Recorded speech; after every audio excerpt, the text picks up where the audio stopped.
welcome to CACTV Morning News. This is the review of the newspaper, trying to see what we have making the headlines around the globe. I am Modut Dominic.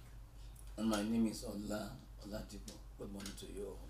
Good morning, Aladi. How are you today? I'm not bad.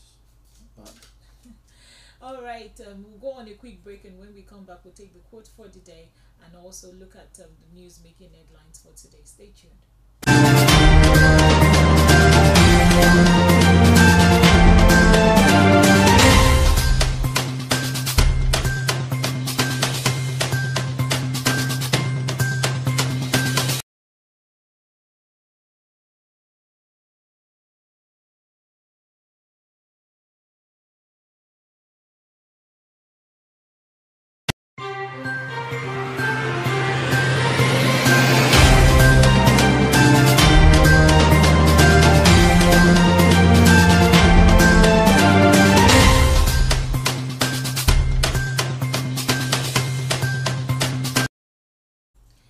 Welcome back. This is still your morning dew and the newspaper review. So quickly we'll take the quote for the day, and this we're taking from the book of Esther 5:3, and this says, "Then the king asked her, 'What do you want, Queen Esther? What is your request?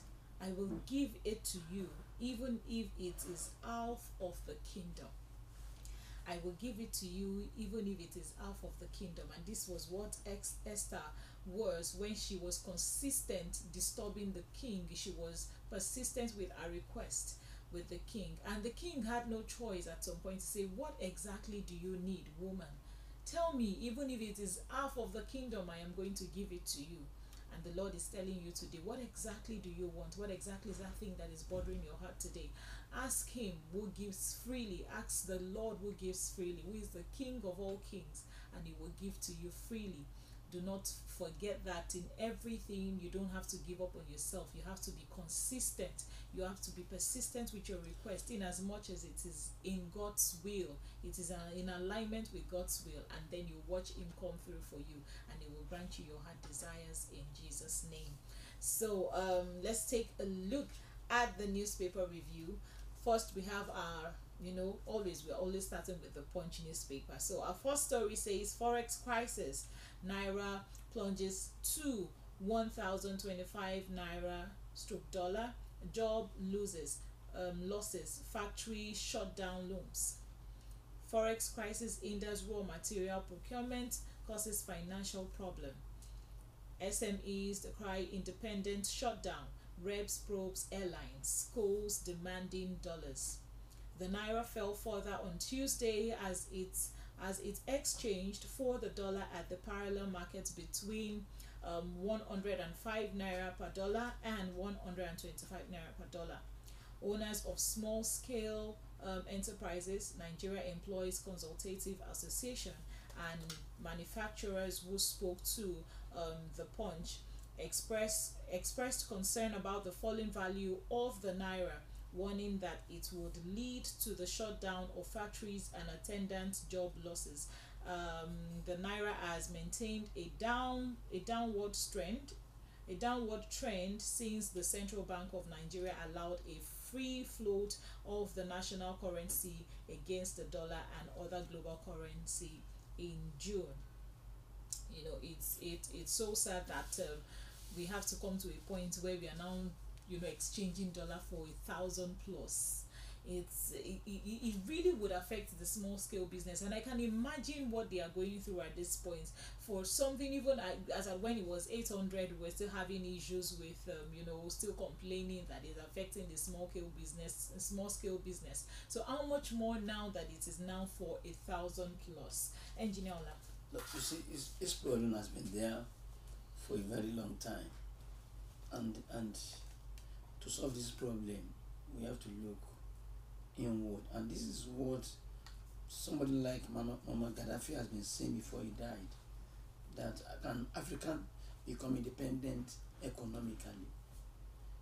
Anytime you go to these banks, the foreign banks like IMF, to take loan, they increase the interest rate of the loan. And once the interest rate is increased, the value of your currency, your local currency, must reduce drastically. Naira now has no purchasing power at all. At all. So when the Naira does not have a purchasing power, how do you grow your factories? How do you grow your industry? This is a very big problem. There is no policy, because all those policies they are making in the financial sector is hypothetical. They are not practical, they are not real. The policies cannot work because of the IMF loan. When African country continues borrowing like Nigeria, we continue borrowing and borrowing and borrowing. What do you expect? You become insolvent. You are no longer in business like a footballer who is playing on the field. Once you are down on the football field, you are not in the game. You are not in the game anymore. That is exactly what is happening. So the main problem, we have said it several times on this platform, is that if the exchange rate is not addressed properly, that is the naira to dollar exchange rate is not addressed properly, you import cars into this country. How many car manufacturers you have in Nigeria? Also, you need to import raw materials, and you need to purchase raw materials with fund, which is you have to change naira to dollar, and the exchange rate is now above 1,000 naira. It happened before in Ghana. What they did is that they were able to cancel the zeros in their currency. Yet it's the same thing. African, we have to look inward. We have to produce what we have. We have to develop our raw materials. Now, okay, look at the political terrain in Nigeria today. President Tinubu did not go to school. President Tinubu went to school. There's no rest of mind for him to even focus on the governance itself. Yes. So yes, one kokoro to nje for ara for lower. We have internal problem that is eating us dry. There's no way we can grow our industry. Okay, again, somebody is saying that we don't have to be using bitumen again to construct our roads. We should be using cement. Cement is made in Nigeria, but look at the price of a bag of cement today in Nigeria. When Nigeria was importing cement to the country, that time the exchange rate is good, but today look at the exchange rate, over 1,000 naira, and the cement produced 100% with locally produced raw materials in Nigeria is above 4,000. We need to focus on local technology. Production. We need to focus on what can we do locally. If you are bringing in any company, let me say you are bringing in a manufacturing company, like a president went to India and said, okay, there are lots of car manufacturers that are coming to this country to start business. When they are coming to transfer technology? All those factories we have built so far, all those industries we have gotten so far, have they transferred technology? No. They only come to reap money from Africa. If you are coming here to Africa to teach me how to produce a mobile phone, and you tell me I have the raw materials to produce mobile phones in this country, and I'm producing the phone with 100% raw materials, I will make money. I think because that's not part of the dialogue. Yes, it's not involved. But if the government is making that part of the dialogue, I'm sure that they know why they are coming in, and they know that they can't leave until that is being done. That is true. But if you are coming to the country to exploit me, like coming to the country to manufacture biro in my country, biro in my country, and you are importing the plastic that is used to make biro in my country, and you are importing the ink that we used to make biro in the country, what are you doing? And we have these materials in this country, and we are not focusing on them. Ajakuta is now moribund. We don't know what is happening with Ajakuta. So all these problems give back to the inflation in the country today, and give back to the rising in the exchange rate, because we have to depend on them to survive in Africa.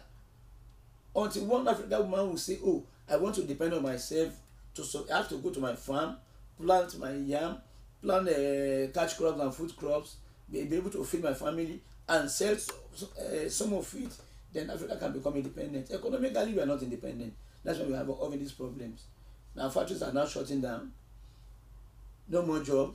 When there's no work, how do we earn money? Of course. And the local currency is nothing to write home about.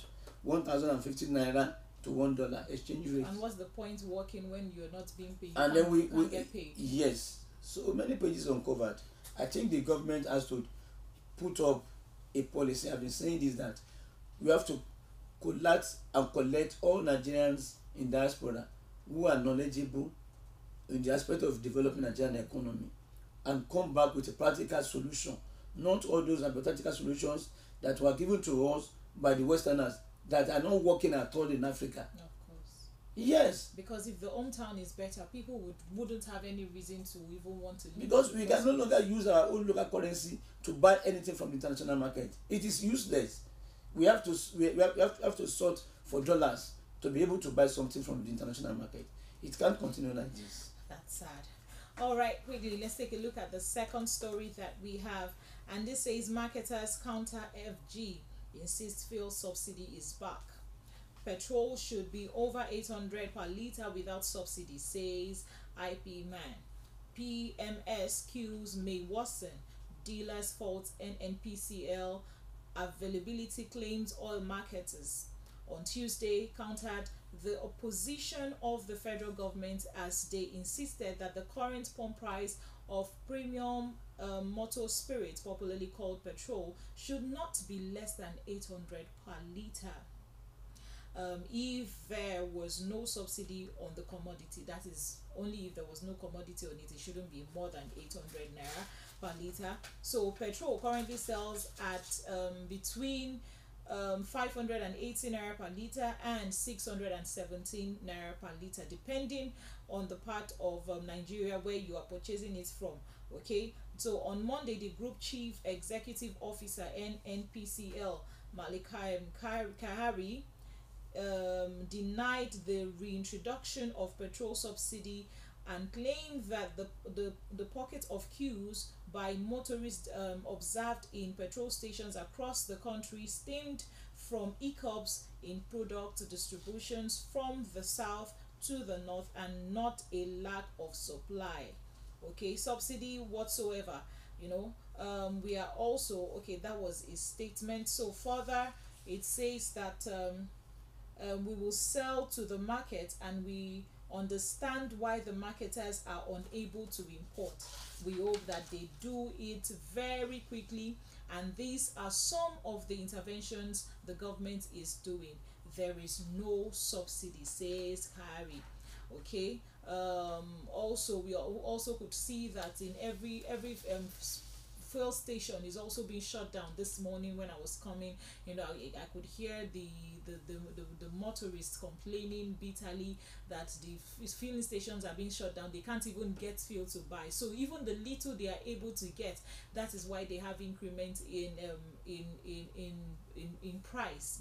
Where you're supposed to pay 500 naira, you're ending up paying 800 naira because they couldn't get fuel. So they have to maximize or minimize or maximize whichever it is, whatever they could get. Okay, so how did we get to this, and why are we going back and forth on issues that we know that is something that we can get a hold of? If they are saying that there is no fuel subsidy on the petrol price, why is there shutdown? Why do we have scarcity of it? Because of course, when these filling stations fuel stations are shut down, then there is scarcity, obviously. So what exactly is going on here? Let me hear your view, please. Now you see, if we want to understand the economy of the nation, we can't be able to project. NNPC, the organ of federal government, that is the mouthpiece of government on petroleum products, PMS, diesel and kerosene. NNPC is saying there is no subsidy, but the marketers are saying there is subsidy. It is now that it's becoming clear to all of us that people have been exploiting us, people that we call marketers of petroleum products in the country. People have been behind the sabotage of building or making sure that our refineries are working. But now everything is coming to light now. NNPC is saying that because of distribution, and you cannot distribute without transporters, and these transporters are part of private sectors dealing in oil and gas. They can take from depot, from NNPC depot to pump stations across the nation. But if there is a discrepancy, or if there is a difficulty in transporting these oil products to various stations, we will not know. They may say, oh, the government is paying subsidy. But when the government is saying we are not paying subsidy, in governance, not everything must come into the open. You are ruling this country. I don't know how you put the food on the table, like at home, your own house. Your children, the little ones, don't know how you put food on the table. What they know is that mommy, I'm hungry. Food has to be ready. Daddy, I'm hungry. Food is ready. But the government is giving us fuel, and it's saying there's no subsidy, and we have fuel to buy. These marketers are coming and saying, oh, it's supposed to be 800 naira per litre if you are not adding subsidy. If the government is adding subsidy and they are telling us we are not adding subsidy, I want to know. Who is lying? Who is fooling who? The government is saying there is no subsidy. The private sector is saying there is subsidy. As long as you have fuel, that is what matters to us. And the government has told us that by December the refinery will be working. We are now in October. In 2 months' time, a month's time or 2 months' time will be in December. Then we will know our fate. But I don't understand why it is we that will come out to say the government is not doing this. And when government is making effort, we'll come back again and say, no, government is not doing anything. So I don't understand what is the problem with this fuel subsidy. They are saying fuel subsidy is back. If it is back, that means the government cannot do it. Over time, we'll be able to know. But now you are saying it is back because there is scarcity. Most times we see artificial scarcity in our petrol stations. Most times they hoard these products, they don't sell it. Of course. We've seen that in this country. They say, okay, because there's going to be increment in price. Government has not told us, let us increase the fuel pump price. No. But you are now agitating that the price will increase. So you are no longer selling. It's just so sad that in this part of our country, we always wait for every slight opportunity to extort the masses. They can't just wait to hear that, oh, there will be increment in there will be increase in fuel, so that they can increase their price of selling. I won't be surprised if they have fuel, but they just don't want to sell because they are hoarding it. That is what they do. Okay, oftentimes you find out that this is what we face every now and then. Tell me if we are also faulting in the little that we are doing, how much more the government, and then we keep blaming the government for every little thing, also forgetting that we are also part of this problem. And I think it's something that the government needs to really step into and make sure that this doesn't escalate more than it is, because if it continues like this, people may end up crying, and then we'll have more queues, and then we'll start having dramas of having people move here and there without having a means of transportation, and that's not what we need at this time, because we are going through a lot currently. The masses are going through a lot currently, so it won't be nice for that to also be added to it. So looking at the next story that we have still on the Punch newspaper, this says that EFCC arrests 2 suspected internet fraudster at Scales residence. The Economic and Financial Crimes Commission said they arrested 2 suspected internet fraudsters at the residence of musician John Jeng Jeng, popularly known as Skills. The commissioner made this known in a statement shared on the X, which is formerly known as Twitter, on Tuesday. The statement said operatives of the Lagos Command of the Economic and Financial Crimes Commission (EFCC) on Tuesday, October 10, 2023, arrested 2 suspected internet fraudsters at the house of fraudsters at F10 Victoria Crescent for Lekki. Okay, the suspects are Udemba Chukwemeka, aka Jody, and Jamal Jamiu Onoshola, which is also popularly known as Jamal, were arrested at the residence of a musician, which is popularly known as Scale. So these people are known to be suspected fraudsters, internet fraudsters. I have to blame the man called Scale, because they were arrested in your house. If the story is real, which I know it is real, EFCC has come to your house and they have raided 2 people that are doing the internet, they are internet fraudsters. And this thing is what is jobs out there. But these people that are into internet fraud, they spoil the image of the country. Anywhere you go, if you go out of the country, I mean, sometimes you are very ashamed to say, I'm in Nigeria. Where are you from? You tend to say, I'm from Ghana. In those days when you go out of the country and you see people working and earning good salaries, they are Nigerians and Ghanaians too. But now today, when you go anywhere, you see Nigerians, they don't want to work. Sometimes you wake up in the morning, you are going to your daily job to earn a living. You see some of them, they wake up around 2 o'clock, 12 o'clock, and are well dressed, best dressed. This is spoiling the image of the country. In China, Chinese people are working workaholic. Nigerians used to do that in those days. But nowadays, Nigerian youths, most of them, this is what they do. Looking for a quick alternative. And this position, we are working hard. You are becoming popular in the musical industry in the country. You should not allow something like this to be happening in your environment, especially in your abode where you live. It's not a good thing at all. It's hard. Okay, quickly we'll go on a short break, and when we come back, we'll take a look at the further stories that we have from Vanguard. Stay tuned. Please don't.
Yes, welcome back, and thank you for staying tuned to your Cactv, and we are still on the Morning Dew newspaper review. So we're taking a look at the stories that we have from the Vanguard newspaper. So the first story says, I didn't forge my certificate, says Atiku, former vice president and 2023 presidential candidate of the People's Democratic Party PDP, Alhaji Atiku Abubakar, has dismissed speculation surrounding his secondary school certificate. Atiku, who spoke through one of his media aides, Chief Dele Momodu, clarified what appeared to be a discrepancy in his secondary school certificate. Momodu gave the clarification in a post on his X, formerly known as Twitter, account on Tuesday. He explained that the clarification became necessary following allegation of forgery against Atiku Abubakar's by member of the All Progressive Congress Party, also known as APC. He noted that some members of the ruling party had questioned the name Sadiq Abubakar in Atiku's WAEC certificate as against his other names. Momodu said that he forwarded the accusations to the former vice president, who also provided an answer for the discrepancies. So that's them. You can check further of that story in the Vanguard newspaper. So, there's this saying that says when you're pointing one finger to someone, just be assured that the other four fingers are pointing back at you. Okay, so we've been having this back and forth story in the court, Supreme Court, and then in outside the country over the certificate of our president Bola Tinubu, how Atiku has been taking him to court. So now, trust Nigerians, they will always dig out things. Now it is back to him. They're saying that he has two different names. You have Sadiq Abubakar in your certificate, in his WAEC certificate, and a different name in the other one. So what exactly is now going on? Now we are no longer paying attention. And for me, it's sad. Why? I feel so bad because they are not, this man has just all of this, he cannot even focus on what is happening right here, and now it is back to him. No, you see, the beginning of your educational qualification in Nigeria is your WAEC. And if you sit for an exam, because by the time you sit for WAEC, you are let me say, you are matured in mind. You know what you are doing, because now you want to sit for your WAEC. And in those days in Nigeria, with WAEC, it's not for you to build a family, to start up your career. Even anywhere in the world, the fundamental educational system anywhere in the world is your O level. And if you have a certificate at O level, and the name is Sadiq Abubakar, and at the university level, when you are graduating, is Atiku Abubakar, and on your other credentials are Atiku Abubakar. And if you know you have this in your cupboard, why are you pointing accusing finger to others? It's a matter of in Yoruba land, that's what they call shago. Shago is a kind of basket for bottle. Shago is a kind of basket of bottle. And when if you have wine, even in abroad too, we have a very big one, they put it in a basket, that is a bottle basket, so that it does not touch the ground and easily does not fall off and does not break. So when Shago is now saying that bottle is a drunk, then the bottle will now say, Shago, why are you calling me a drunk? We are both guilty of the same offense. When you have such thing in your cupboard, because the reason of swearing affidavit is that maybe you have 3 names and then 2 names were used, you want to add a 3rd name. But most, if you can look at it, Sadiq, Atiku, they are different names entirely. But this, you have to go as far as America to say somebody forged his certificate. Now people are now digging you. You are coming up to say, I did an affidavit, that is, I added this to my name after my secondary school education. Well, it's an open sore that everybody now knows what is going on in the country. This is political war, battle between these titans. I don't want anybody to sweep me away.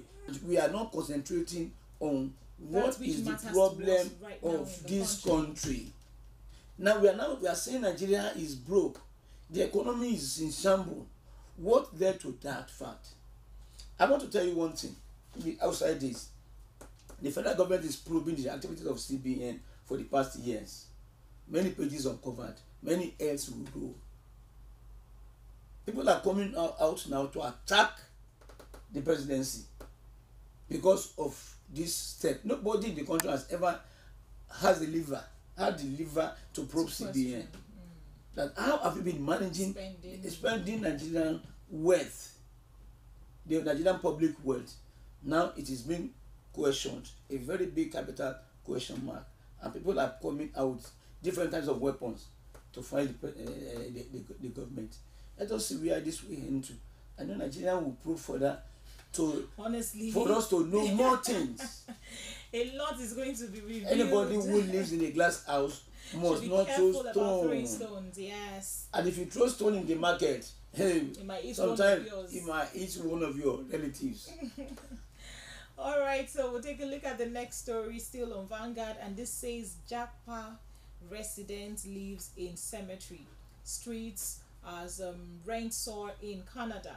Many people are experiencing homelessness as housing prices and rents have increased in Canada's real estate market.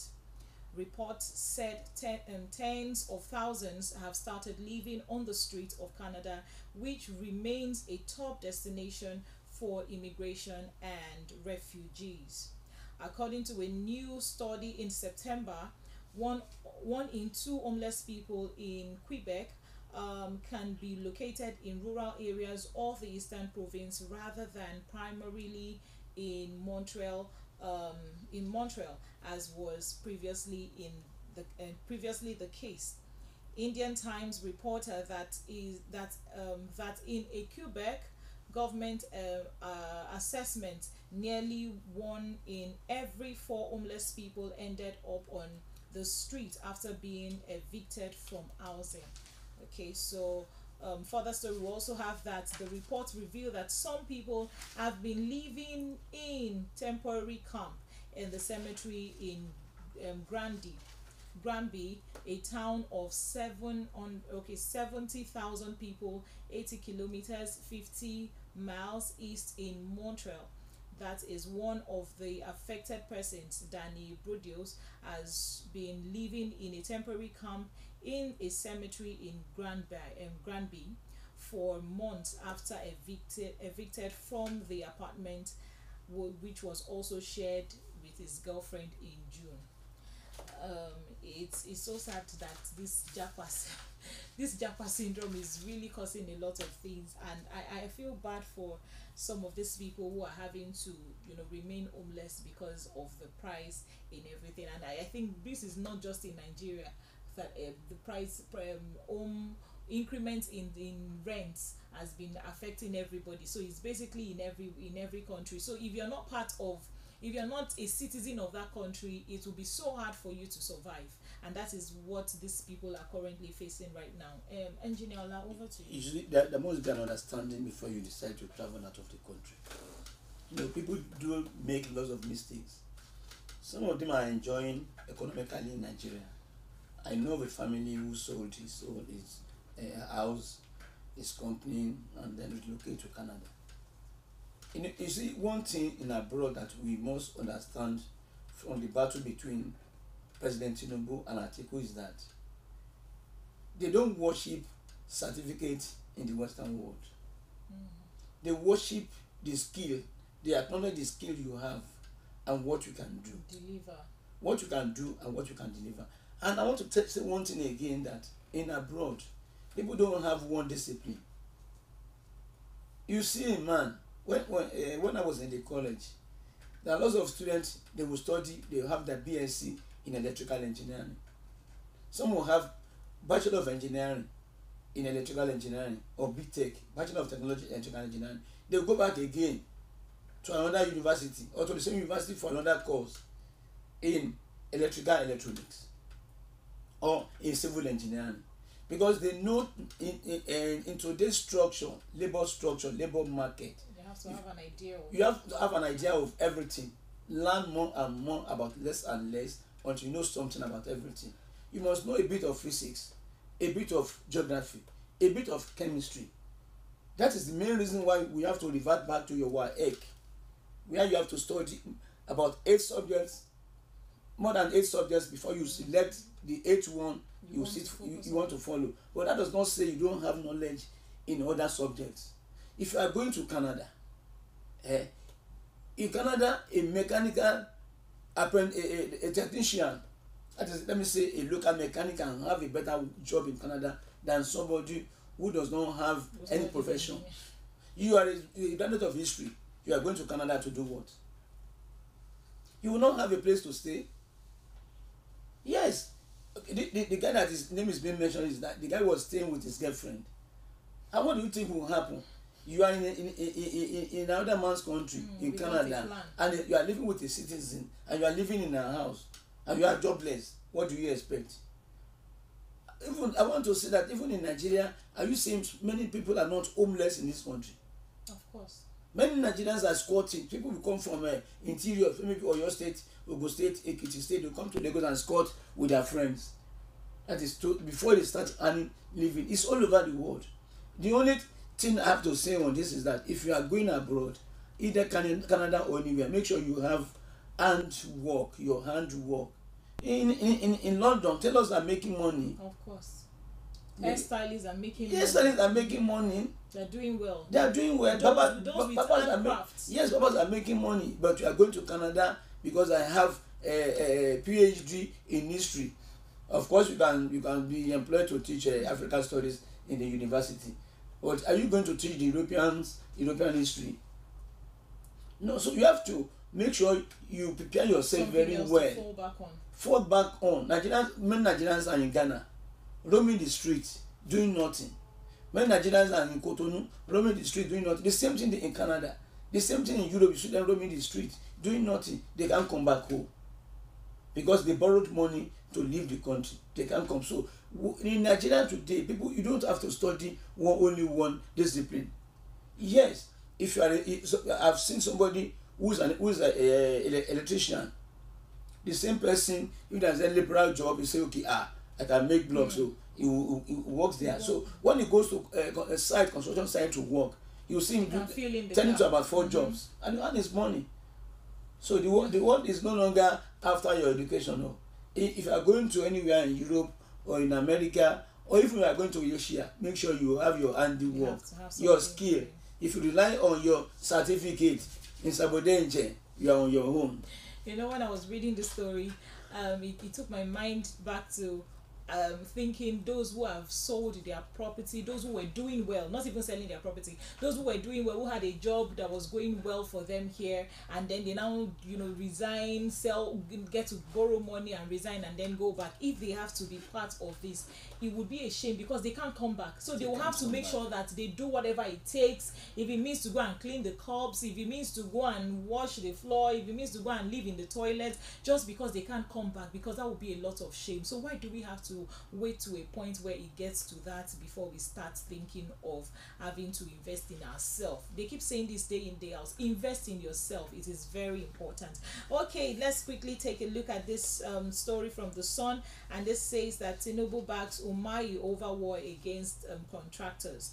President Bola Tinubu has backed Minister of Works Dave Umahi on plans to use concrete for constructions of road across the country against what he called a gang up by some road constructors opposed to the policy.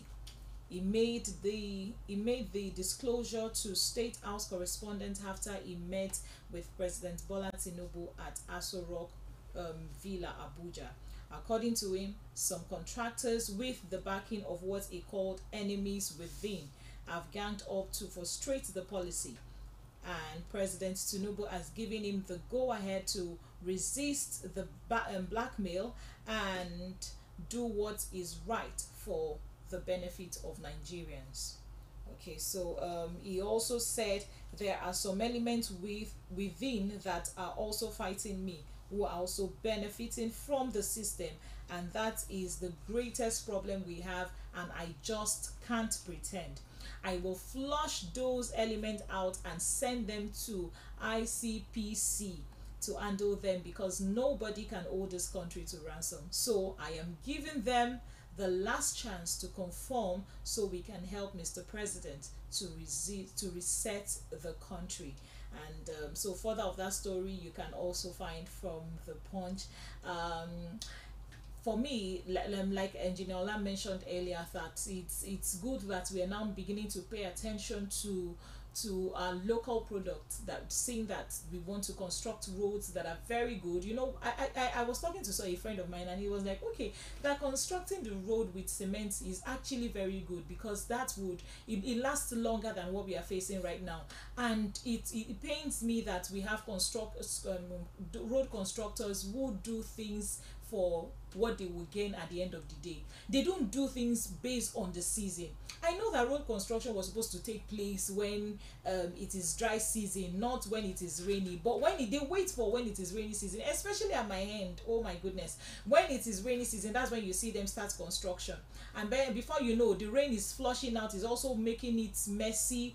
Before you know, after 2 years, we are back to what it is. the road is dilapidated again, then we start thinking of bad roads, talking about bad road, how to restructure, how to, making sure that they keep extorting from the government, and that is so wrong. So if you are coming up with this, for me it's a good to go thing, and I'm really glad that the president is supporting him on this, and I look forward to praying that God also help him to flush out all the gang up, like he said, enemies within, and also help him make sure that this is a welcome idea. Engineer Ola. You see, it has to every law in Nigeria we have a but, and to every project in the country there's always a but, a should more.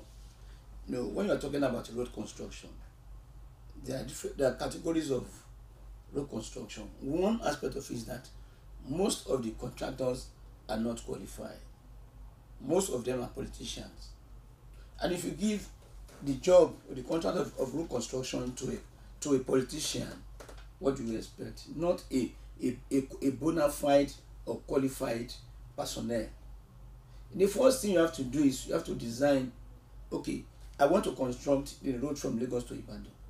You have to structure it. What are the materials for structuring? What are the steel I want to use? What alloy I want to use that will last longer? What is the soil texture? So many. How long will it take? What is the soil texture? Can I construct road on this pathway, or do I need to erect beams because of the soil texture? Can this soil withstand this concrete I want to lay? This will be taken into consideration. We have Nigerian Society of Engineers who are there to approve, or who are there to certify that this man is qualified to be an engineer, road construction. Under road construction, we have structural engineering. These are stages that these people don't consider those things before they construct road.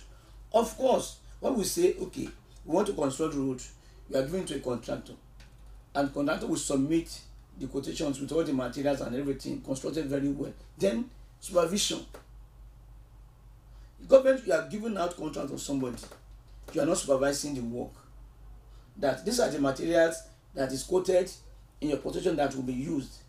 These materials, are you surely using these materials? What is the diameter or the thickness or the strength of the steel, the iron beam you are using to construct your beam? So when all these things are not taken into consideration, the road will not last. And again, you must have a way to service the roads.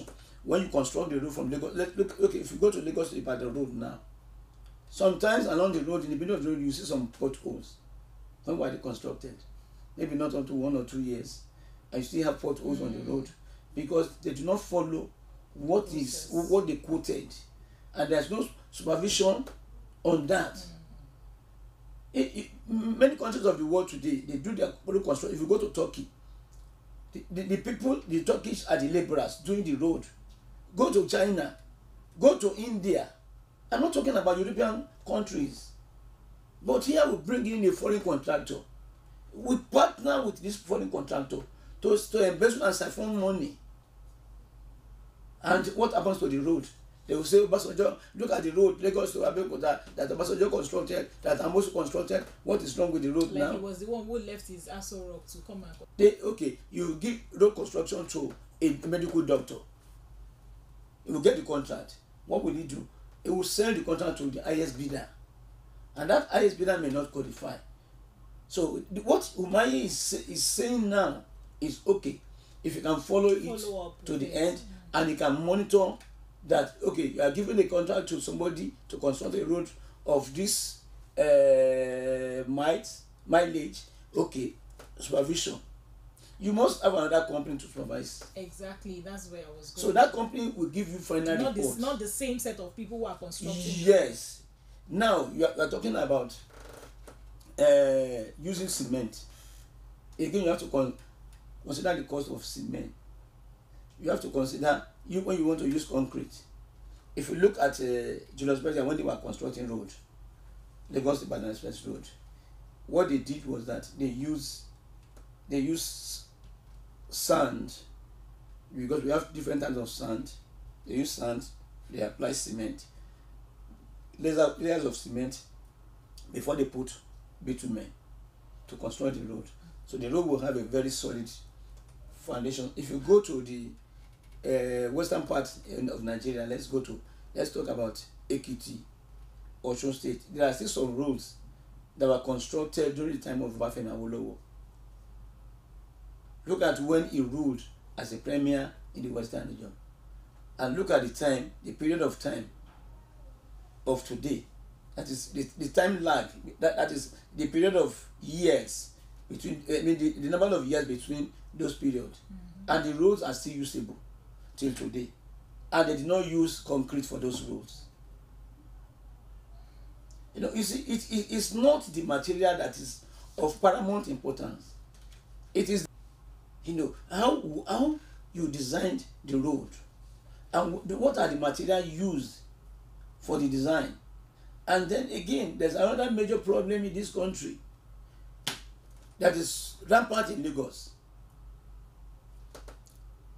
Ministry of Works will construct road. 5 years after, a Ministry of Communication will come under the name of Nitel or whatsoever. They will break the road, lay their cable, and the road is not the same again. The road will be spoiling from those ends. After 3 months, local government will come and they say they want to erect some pipes. They break the road again. All those things must be taken into consideration from the initial start up. If you want to construct the road, you have to talk to all other ministries. Ministry of Communication, you want to construct road from Lagos to Ibadan. Do you have any cable you want to lay for the next 5-10 years? Okay, yes, give us space. They will not construct a gutter, underlay gutter to lay all those cables. If those things are done, we could be able to maintain our roads. All right, thank you, Anita. Got you there. Okay, so lastly, let's take a look at the last story that we have before we call it a wrap. Okay, the last story says over 260,000 people displaced in Gaza, says UN. The United Nations has said that over 260,000 people have been forced to flee their homes in the Gaza Strip as heavy Israeli bombardment from the air, land and sea continues to hit the Palestinians' enclave. It added that the fierce fighting has left thousands dead on both sides since Hamas launched a surprise assault on Saturday, spurring Israel's reprisal bombing campaign. So we also have further of that story. Okay, more than 1,000. Going further, we have more than 1,000 people have been killed in Israel in the worst attack. Okay, which is the worst attack in the country's 75 years history. While Gaza officials have reported 900 people killed since the strike began. And also 560 have been so severely damaged from their uninhabitable OCHA said, citing the Palestinian Authority. So that is on the story of the Israel that has been happening so far, and we have so many record for loss of life, and it's been so sad that the masses are suffering for what the government have not been able to come to a concrete agreement to resolve. And looking at it, it is not something that was supposed to even escalate to this point, just because they refuse to have an amicable dialogue to make sure that this does not escalate to this point. So, Engineer, lastly, before you see, the world at large must provide a solution, a permanent one, to this problem. The enmity between the Israelites and our neighbors has been in the system for a very long time, and I think the modern people of today should be able to provide a solution to that problem. Now, when you look into this matter holistically, you see what Hamas did. Many innocent lives were lost. There was a desert carnival. Many people died. Almost over 1,000 Israelis are dead. The same thing today. Now there's a very big retaliation. So when you look at it and you want to sum up a summary on it, you see that this thing is leading to a religious war between the Israelites and their Muslim neighbors. Some of them too are Christians. But what the world is pronouncing today is not a solution to this problem, because this problem will come over again if there is no permanent solution. Let there be a state of Israel that is there already, that is existing now, and let there be a state of Palestine. If there's demarcation between the two of them, what is causing this fight? If you look deep into this matter, it's what you can solve. Because when you now say, oh, the battle should go on, what we are scared of now in Africa, in our continent, is because we are not looking for a third world war. It's a wind that will not blow anybody any good. But the way America is talking, America is supporting retaliation. I'm not saying the Israelites should not retaliate. I'm not saying the Israelites should not fight back. But what I'm saying is that we should look we should look at it peacefully and provide a solution, a lasting one to this problem. The world power should step into the matter and provide solution, because there are 3 things we have to be scared of in this world. One is when there's outbreak of fire, you don't know where it will end. And when there's a pandemic, you don't know what will end the pandemic. And when there is fight, you don't know where the fight, where the fight and how it will end. No, because now with modern military equipment that's available in the world, this world is not. We may not have a winner at all. Many things, many civilizations will be destroyed. Exactly. There is a war in existence in Europe. If not that Nigeria was very careful enough, there would have been a catastrophe in Niger if ECOWAS had stepped into the matter. Now there's a very big war in the Middle East. And what do you think is going to be the consequential effect? Food and technology cannot come again from Asia, especially from China, if there's war in the Middle East. There will not be any way to come out from India, from Pakistan, there's war in the Middle East. So we are just praying to God that the world leaders should solve this problem. All right, this is where we call it a day on today's newspaper review on Cactv, the Morning Dew. Thank you so much for joining us. Thank you so much for staying tuned. Thank you so much for always making sure that you are tuned in to listen to us. Feel free to follow us on all our social media and drop your comments, questions, and also make sure that you call us up for any view that you want, any coverage, distributions for whatever you want us to come and cover. We are always ready and available to make ourselves there whenever you need us. So I am Modut Dominic, and I'm signing out with Engineer Ola. My name is Ola Oladipo. Be Nigeria. By Nigeria. Let's support the mission. Let's build Nigeria together. All right. Have a lovely day ahead.